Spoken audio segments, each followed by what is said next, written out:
vous allez travailler sur des documents originaux qui datent de la Seconde Guerre mondiale. Le but de la matinée, c'est que vous allez mener une enquête historique sur ces événements et bien sûr chaque groupe, à la fin de la séance, fera un petit topo.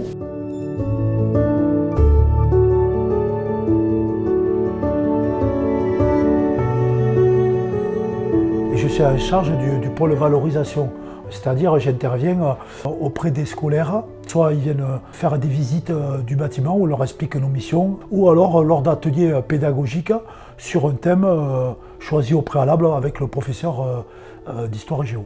Les thématiques, c'est toujours en fonction des programmes de l'éducation nationale, c'est-à-dire le prof nous contacte pour travailler par exemple sur la Seconde Guerre mondiale, sur le Moyen-Âge, sur la Première Guerre mondiale.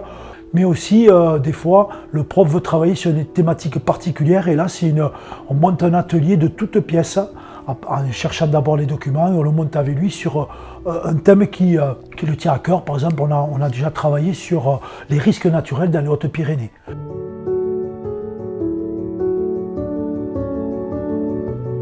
Là, on est en train d'étudier un procès verbal sur les victimes du 11 juin 1944 à Bagnères, à Pouzac et à Trébons. On a ici toute la liste et les renseignements des victimes qui sont mortes ce jour-là.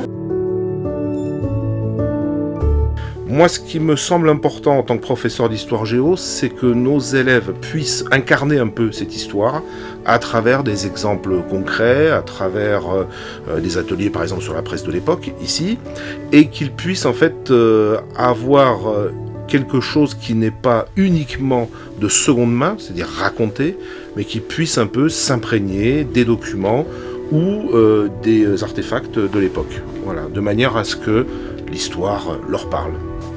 Ce que j'ai ici, c'est un parchemin comme un peu dans les films.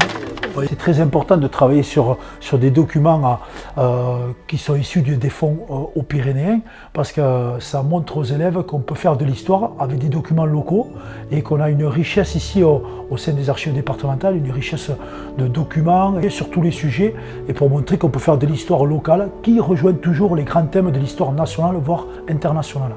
Et en fait, nous, on est vraiment des passeurs d'histoire, quoi.